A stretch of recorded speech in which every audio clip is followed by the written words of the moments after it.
नमस्कार दोस्तों, मैं रुद्र एक बार फिर स्वागत करता हूं आप सभी का यूट्यूब चैनल योगा साथी पर, जहां पर आपको योगासन से रिलेटेड लगभग सभी जानकारी जानने को और सीखने को मिलती है।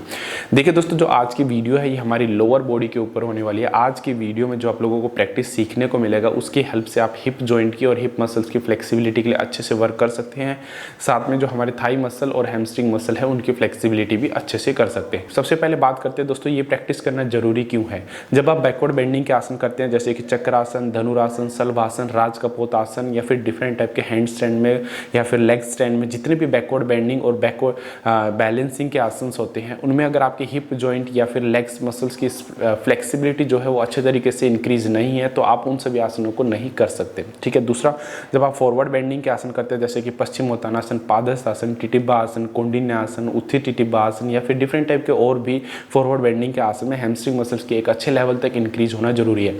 देखिए दोस्तों, ये प्रैक्टिस डिफरेंट इसलिए है क्योंकि इन जो प्रैक्टिस में है जो दूसरे लीन मसल्स हैं वो भी यूज होते हैं, वहाँ पे भी फ्लेक्सिबिलिटी इंक्रीज होती है। लेकिन जनरली हम जब सिंपल प्रैक्टिस करते हैं तो हमारे जो बड़े मसल्स हैं, जो बिग मसल्स हैं, सिर्फ उन्हीं पर वर्क होता है, छोटे मसल्स पर वर्क नहीं होता। इन प्रैक्टिस से उन मसल्स पर भी वर्क होगा। किस तरीके से करना है ये सारी जानकारी आप लोगों को इस वीडियो के थ्रू देखने को सीखने को मिलेगा। स्प्लिट में भी काफ़ी हेल्प होने वाला है इस जो प्रैक्टिस है इन सारी। मैं सिंपल बटरफ्लाई में हम किस तरीके से डिफरेंट डायमेंशंस में अपनी बॉडी को स्ट्रेच कर सकते हैं और अपनी फ्लेक्सिबिलिटी को इंक्रीज कर सकते हैं, ये सारी जानकारी आप लोगों को इस वीडियो के थ्रू जानने को और सीखने को मिलेगा। वीडियो जो है वो बिगनर्स और इंटरमीडिएट लेवल के प्रैक्टिशनर के लिए बेस्ट है क्योंकि उन्हीं ये वीडियो को उसी तरीके से बनाया गया है कि जैसे कि 20 की उम्र से प्लस और 50-60 तक के जो प्रैक्टिशनर है वो किस तरीके से अपनी बॉडी को धीरे करके आगे बढ़ा सकते हैं। वीडियो को लास्ट तक जरूर देखें और अगर आप चैनल पर नए हैं तो सब्सक्राइब करके हमारे साथ जुड़ सकते हैं। तो चलिए फिर शुरू करते हैं। तो दोस्तों स्टार्ट करते हैं फर्स्ट प्रैक्टिस से। फर्स्ट प्रैक्टिस हमें सिंपल बटरफ्लाई वाली पोजीशन से करना है। दोनों लेग्स को आगे की तरफ ज्वाइन करना, अपने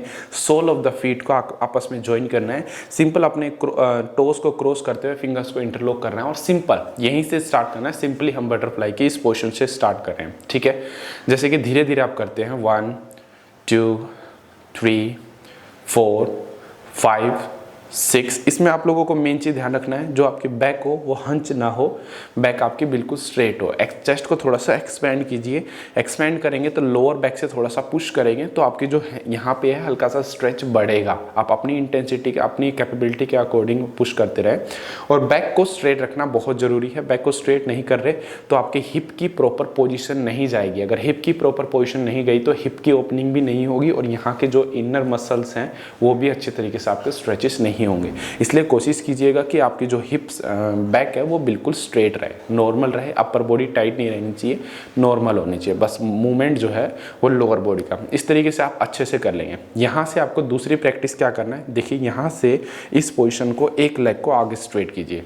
हम यहाँ से करेंगे जानुशिरासन। ठीक है। इस दूसरे वाले लेग्स का जो हील है उसको अपने पेरिनियम के बिल्कुल क्लोज रखें, थाई से बिल्कुल टच करके। नी जो है वो बिल्कुल अच्छे पुश करके रखना है। दोनों हाथों से अपनी दोनों लेग्स जो है वो फ्रंट जो लेग है बिल्कुल स्ट्रेट रखना है। दोनों हाथों को ऊपर खींचते हुए नीचे बैंड होना है। ठीक है। देखिए आपको दो चीज़ें यहाँ पे बता रहा हूँ। जब आप फॉरवर्ड बेंडिंग करते हो जानुशिरासन की पोजीशन में, आपकी जो बैक है वो ऐसे नहीं होनी चाहिए। अगर आप ऐसे कर रहे हैं तो आपकी जो हैमस्ट्रिंग पर ओपनिंग जो है वो अच्छे तरीके से नहीं होगी। इसलिए क्या करना है, आपको बॉडी को स्ट्रेट रखना है, हाथों को ऊपर खींचेंगे, एक्सेल करते हुए नीचे जाएंगे। मान लीजिए आप नीचे नहीं जा पा रहे, इस तरीके से स्ट्रेच नहीं कर पा रहे बैक को, तो क्या करना है, आपको सिर्फ अपने टो को पकड़ना है दोनों हाथों से और अपनी बॉडी को ऊपर खींचना है। देखिए अब बॉडी ऐसी थी, यहाँ से आपको इस तरीके से खींचना है और मेंटेन करना है। जरूरी ये नहीं है कि आप अपने चिन को, चेस्ट को यहाँ लगाओ। जरूरी ये है कि जो आपका स्पाइन है वो बिल्कुल स्ट्रेट हो। अगर आप स्पाइन स्ट्रेट करके चलते हैं तो जो थाइस के बैक साइड वाले मसल्स है, हैमस्ट्रिंग और हिप की ओपनिंग और बैक वाले मसल्स की ओपनिंग स्टार्टिंग से ही आपका बेस्ट वे में जाएगा, एक प्रॉपर वे में जाएगा। लेकिन अगर आप हंच बनाएंगे तो जो हिप की पोजीशन है, आप देखिए जब आप बैक स्ट्रेट करते हैं तो हिप की पोजीशन एक्टिव रहती है, जब आप बैक में को हंच बनाते हो तो हिप की पोजीशन एक्टिव नहीं रहती, तो ये गलत हो जाता है। इसलिए आपको बॉडी जो है वो स्ट्रेट होनी चाहिए। Okay. And then just grip your toes, stretch your back up. ठीक है। You have to be keep your spine straight, otherwise it will be wrong. Just you have to straight and try to slowly bend. ठीक है। Body को straight रख के आपको band होना है। इस तरीके, जितना अच्छे तरीके से आप स्ट्रेच करेंगे उतना अच्छा आपको रिजल्ट मिलेगा। वापस आएंगे, सेम चीज़ करेंगे दूसरे पैर से। दूसरे पैर से अब मैं सामने से भी दिखा देता हूँ आप लोगों को। इस तरीके से आपको रखना है बीच में, ये पैर पीछे ना हो, आगे ना हो, ऊपर ना हो, नीचे ना हो, ठीक है, आपको स्ट्रेट रखना है। देखिए जब आप स्ट्रेचिंग कर रहे हैं तो अलाइनमेंट को ध्यान रखिए। अलाइनमेंट के साथ अगर करेंगे तो कोई भी इंजरी नहीं होगी, आपका जो स्ट्रेच है उसका रिजल्ट आपको प्रॉपरली मिलता रहेगा। वरना कई बार हमारे जैसे कमेंट्स आते हैं बहुत सारे हमारे प्रैक्टिशनर के कि हम कंटिन्यू कर रहे हैं लेकिन कोई इंप्रूवमेंट नहीं आ रहा, क्योंकि आपका अलाइनमेंट गलत है, क्योंकि आपका जो एफर्ट है वो सही तरीके से नहीं लग रहा, सही जगह नहीं लग रहा, आपके अलाइनमेंट गलत होने की वजह से वो डिफरेंट जगह लग रहा है। इसलिए इस चीज़ को अच्छे से स्ट्रेच करें। और यकीन मानिए दोस्तों, अगर इन सारी प्रैक्टिस को करेंगे तो सिर्फ आपकी हिप ओपनिंग नहीं, आपके बहुत सारे आसन आपके सुधर जाएंगे, बहुत सारे आसन आप कंटिन्यू अप्लाई करके आप खुद रिजल्ट देख सकते हैं, ठीक है। दूसरे पैर से भी हम सेम पकड़ेंगे, अपनी बैक को स्ट्रेट रखेंगे। ये देखिए, हम चेस्ट इस तरीके से ना हो, चेस्ट ऐसे एक्सपेंड हो, सामने देखते हुए इस तरीके से बैंड होने की कोशिश, ठीक। इस तरीके से स्ट्रेच करके आपको दोनों साइड में 10-10 सेकंड होल्ड करना है। कोशिश कीजिए कि 2-2 राउंड कीजिए, क्योंकि आपको जल्दी इंप्रूवमेंट भी चाहिए। तो आप लोगों को 2-2 round 10-10 second, 20-20 second, 30-30 second at least आपका होना चाहिए। जब दोनों पैरों से कर लोगे उसके बाद दोबारा एक बार बटरफ्लाई करो, ठीक है, क्योंकि हमें हिप पर भी ध्यान रखना है और इनर साइड के मसल्स पर भी ध्यान रखना है, ठीक है। दोबारा बटरफ्लाई करेंगे 10 काउंट तक, 1 2 3 4। अब जब सेकेंड टाइप आप बटरफ्लाई कर रहे हो तो कोशिश कीजिए कि जो आपने फर्स्ट टाइम किया उससे भी नीचे की तरफ जाने की कोशिश, अपने घुटनों को लेकर इस तरीके से, ठीक है। मान लीजिए आपने 10 सेकंड यहाँ पे कर लिया। अब आप लोगों को प्रैक्टिस करना है तीसरी प्रैक्टिस क्या करना है, ये देखिए, आपका जो हील है वो हिप्स के बिल्कुल पैरेलल मतलब सामने है, ठीक है। यहाँ से आपको लेफ्ट लेग उठाना है, लेफ्ट लेग को साइड में रखना है। अब इसको रखना किस तरह है, अब देखिए 2 गलतियां करते हैं। पहली, जब हम इस पैर को इस तरफ रखते हैं तो ये 90 डिग्री पे ना रख के हम थोड़ा सा आगे रखते हैं। जैसे कि हम देखिए इस साइड से देखिए, अब देखिए ये मेरा हिप्स यहाँ है, लेकिन ये पैर हम जनरली क्या करते हैं, इसको आगे रखते हैं। ये नहीं होना चाहिए, ये बिल्कुल 90 डिग्री में रहना चाहिए, बिल्कुल हिप्स के पैरेलल, ठीक है। पहली गलती ये हमको नहीं करना है, हमें बिल्कुल स्ट्रेट रखना है, 90 डिग्री में रखना है, आगे नहीं रखना, पीछे नहीं रखना। पहली गलती ये नहीं करनी। अब दूसरी गलती क्या करते हैं, साइड से समझने का प्रयास कीजिए। जब हम इस पैर को यहाँ से उठाकर ये रखते हैं तो ये वाला पैर जो होता है हम एडजस्ट करके सामने ले आते हैं हल्का सा। ये नहीं करना दोस्तों, ये आपका जो बटरफ्लाई में जो आपकी हील की पोजीशन थी ना, ये यहीं पे मेंटेन करना है। You have to be maintain here only and your other leg should be keep it on the 90 degree, okay. अब यहाँ पे आप लोगों को तीसरी प्रैक्टिस में क्या करना है, सिंपल, जिस साइड का हमारा पैर बाहर निकला है उसी साइड के हाथ से अपने टो को पकड़ना है। बॉडी को स्ट्रेट रखा, इस हाथ से पुश कर सकते हैं हल्का सा, ताकि ये उठे ना और स्ट्रेचेज जो है वो कम ना हो, ओके। इसको हल्का सा पुश किए, एक बार down up, down up, down up. Stretches मिलेगा आपको, यहाँ पे भी मिलेगा और यहाँ पे भी मिलेगा। आप जब करेंगे तो देखेंगे कि यहाँ पे भी है, यहाँ पे भी है। नी को बिल्कुल स्ट्रेट रखें, इस नी को जितना हो सके पुश रखें, हील को जो है अपने हिप्स वाले पोर्शन से साइड में ही रखें, इसको इधर इधर ना आने दें, इसको साइड में ही रखें, ठीक है। और सामने की तरफ हो, हंच ना हो, ये नहीं करना, हंच नहीं करना, बैक स्ट्रेट हो। ये down up, down up, down up, down up, down up. 10 बार किया, 10 बार के बाद होल्डिंग, ये एल्बो को धीरे धीरे जमीन पर लगाने की कोशिश। 1 2 3 4 5, इस तरीके से आपको 10 तक लगाना है, ठीक है। उसके बाद धीरे से इस पैर को वापस लेकर आए, यहाँ रखा, एडजस्ट किया खुद को, फिर दूसरे पैर को उठाया, दूसरे पैर को साइड में रखा, ठीक है। दूसरे पैर को भी बिल्कुल 90 डिग्री पे रखना है, ये आगे या पीछे ना हो, बिल्कुल 90 डिग्री में, ये देखिए, ठीक है। और ये हील भी प्रॉपर हो। इस हाथ को इस नी पे रखेंगे, दूसरे हाथ सेम साइड के हाथ से सेम साइड के टो को पकड़ेंगे, down up, down up, down up, down up, down up, down up. 10 times के बाद मेंटेन, 1 2 3 4 5, इस तरीके से 10 टाइम तक मेंटेन करना है। उसके बाद वापस आना है धीरे से, ये दोबारा आना है वापस रिलैक्स पोजीशन में, और यहाँ पे करेंगे हम बटरफ्लाई, ठीक है। आराम से बटरफ्लाई करके रिलैक्स करेंगे। हर एक स्ट्रेचेस के बाद आप बटरफ्लाई कीजिए और थोड़ा सा स्ट्रेच करने की कोशिश कीजिए। अब हमने तीसरी प्रैक्टिस किया था अभी, तो अब की बार हमें क्या करना है, अपने बटरफ्लाई की पोजीशन में थोड़ा सा चेंजेस लेके आना है, एक्सपेंड करते हुए चेस्ट को, अपनी एल्बो को जमीन पे रखना है, क्योंकि हमें इनर थाई पे भी स्ट्रेच देना है, ठीक है। इसलिए हमें नीचे एल्बो को रखना है, एक्सपेंड सेम, सामने देखते हुए, ये ठीक है, बैक में हंच ना हो, बैक एक्सपैंड हो, एक्सपैंड, जितना आप एक्सपैंड करके करेंगे उतना अच्छा स्ट्रेच जाएगा। ये तीसरी प्रैक्टिस थी। अब बात करते हैं दोस्तों चौथी प्रैक्टिस में। सेम अपने वज्रासन ये बटरफ्लाई वाली पोजीशन में अपने लेग्स को फिर से एक साइड में रखेंगे इस तरीके से। पिछली बार हमने सेम साइड वाले हैंड से किया था, अब की बार हमें अपोजिट साइड वाले हैंड से करेंगे। अपोजिट वाली साइड से करते हुए दोस्तों एक चीज़ का ध्यान रखना, इस हाथ को यहाँ पे रख लो ताकि ये आगे की तरफ स्लाइड ना हो, नहीं तो आप जब ट्विस्ट हो गए ये पैर आगे आने के चांसेस हो गए। यहाँ पे ये लॉक किया और अदर साइड वाले पैर से इसके टो को पकड़ा और उसके बाद बॉडी को धीरे धीरे धीरे धीरे धीरे धीरे इस तरीके से जो ये एल्बो है उसको बाहर की तरफ एक्सपेंड करते हुए ज़मीन पर टच करने का प्रयास, या फिर इसको बाहर की तरफ से भी इस तरीके से पकड़ सकते हैं। ठीक है, एक्सपेंड करते रहेंगे, बैक को स्ट्रेट करते रहेंगे। यहाँ पे भी यहाँ पे स्ट्रेच बहुत ज़्यादा जाएगा तो धीरे करें। अगर स्टार्टिंग में नहीं हो रहा तो आप बेल्ट के सपोर्ट से भी कर सकते हैं। बेल्ट का सपोर्ट लीजिए, बॉडी को स्ट्रेट करते हुए धीरे धीरे बेंड कीजिए। जितना आप स्ट्रेट करेंगे उतना अच्छा रहेगा। ठीक है, उसके बाद आपको यहाँ पे बैंड स्ट्रेच करके मेंटेन करना है और नीचे वाले पैरों के जो हैमस्ट्रिंग वाले मसल्स हैं उनमें भी अच्छा स्ट्रेच जाएगा। ठीक है, उसके बाद वापस आएंगे, सेम चीज़ हमें दूसरे पैर को रखना है साइड में, इस वाले हाथ से इस वाले हील्स को लॉक करना है ताकि सामने की तरफ ना आए। अदर वाले हाथ से इसको पैर को पकड़ के बॉडी को स्ट्रेच करते रहिए। ठीक है, इस तरीके से स्ट्रेच करके मेंटेन करना है। इससे जो है आपकी जो ट्विस्टिंग की एबिलिटीज़ हैं, ट्विस्टिंग की प्रैक्टिस की आसन्स हैं, उनकी भी अच्छी फ्लेक्सिबिलिटी इंक्रीज हो सकती है। ठीक है, ये फोर्थ प्रैक्टिस था।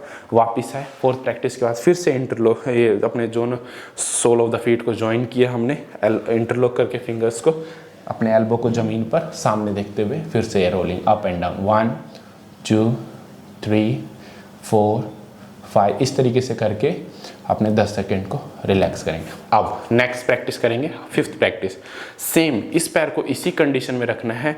एक पैर को हमने इस पोस्टर पर लेके आना है, नीचे से अपने हाथों को इस तरीके से लेकर आके शोल्डर के ऊपर पैरों को रखना है। पैर को इसको टो को इस तरीके से बाहर की तरफ से पकड़ा या फिर सामने की तरफ से पकड़ा, बाहर की तरफ से पकड़ेंगे, इसको स्ट्रेच करेंगे एंड मेंटेन करेंगे 1 2 3 4 5 इस तरीके से इसको ना 10 काउंट तक करना है। ठीक है, फिर वापस आए, फिर दूसरे वाले पैर को पकड़ा, अपने शोल्डर को पैर के नीचे रखा, उसके बाद एडजस्ट करते हुए ये स्ट्रेच करके मेंटेन 1 2 3 4 5 इस तरीके से इस पैर से भी आप लोगों को 10 सेकंड करना और 2 राउंड करने। ठीक है, हर एक प्रैक्टिस को 2 राउंड करना है आपको और 10 सेकंड के लिए करना है। और फिर हमने बटरफ्लाई करना है, सेम एल्बो को नीचे रख के सामने की तरफ देखते हुए ये।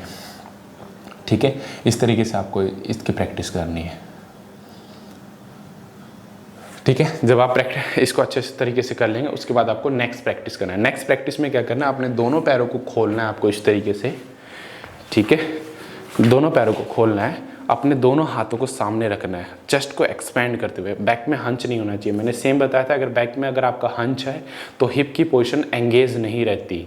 ठीक है, इसलिए आप लोगों को बैक को स्ट्रेट करना है। लोअर बैक को हल्का सा आप पुश करोगे तो अब हिप आपकी एंगेज हो जाएगी, तो आपकी जो स्ट्रेचिंग है वो आपकी 10 गुना बेहतर होगी। अगर आप प्रैक्टिस करते हैं, ऑब्वियसली बात है, अगर आपको एंगेज करके करेंगे थोड़ा डिफिकल्टी होगी, लेकिन अगर आप एंगेज करके करेंगे तो आपकी ओपनिंग में, जब बाद में आप प्रैक्टिस के बाद आप देखेंगे कि रिजल्ट अच्छा मिल रहा है। एंगेज करके अपने हिप्स को एंगेज करेंगे, बैक को स्ट्रेट करेंगे, दोनों हाथों को सामने रखेंगे और सामने जाने का प्रयास करेंगे इस तरीके से। मान लीजिए आप यहाँ पे जा रहे हैं तो आपको क्या करना है, जो बैक पे आपका हल्का सा हंच बन रहा है उसको पुश करते हुए सामने ऊपर की तरफ देखना है। ये बैक टो स्ट्रेट हो ऊपर की तरफ, नी स्ट्रेट हो ऊपर की तरफ मेंटेन। अगर आप जा सकते हैं तो अपनी चेस्ट को और पेट को नीचे लगा लें ऐसे। ठीक है, अगर नहीं जा सकते तो यहीं पे अपने हिप्स वाले, अब मैं आपको साइड से दिखाता हूँ तब आपको अच्छे से समझ में आएगा। ठीक है, मान लीजिए आपने इतनी स्ट्रेचिंग खोली, बहुत ज़्यादा नहीं। ठीक है, अपने दोनों हाथों को यहाँ रखा। एक तो देखिए ये पोजीशन है, इसमें हिप एंगेज नहीं है। एक आपकी ये पोजीशन है, आपने लोअर बैक को हल्का सा पुश किया, ये आपकी एंगेज वाली पोजीशन है। ठीक है, और उसके बाद हिप्स को थोड़ा सा बाहर की तरफ पुश किया। अब धीरे धीरे आप जाएंगे, मान लीजिए यहाँ पे आप मेंटेन कीजिए। अब मान लीजिए आप इस पोजीशन पे हैं, बैक आपकी इस पोजीशन पे है, आपको करना क्या है, यहाँ पे अपने चेस्ट को एक्सपेंड करते हुए लोअर बैक को पुश करना है ताकि आपका जो हिप है वो एंगेज हो जाए और स्ट्रेचिंग जो है वो अच्छी तरीके से, और धीरे धीरे धीरे स्लाइड करते हुए नीचे ऐसे जाना है। ठीक है, इस तरीके से जाएंगे तो आपकी जो इनर की मसल्स है थाइस की बहुत अच्छे तरीके से स्ट्रेच होंगी। इसके बाद सेम वापस आएंगे और बटरफ्लाई करेंगे, थोड़ा सा रिलैक्स करेंगे। इस तरीके से स्ट्रेच करके हमें रिलैक्स करना है थोड़ा सा। ठीक है।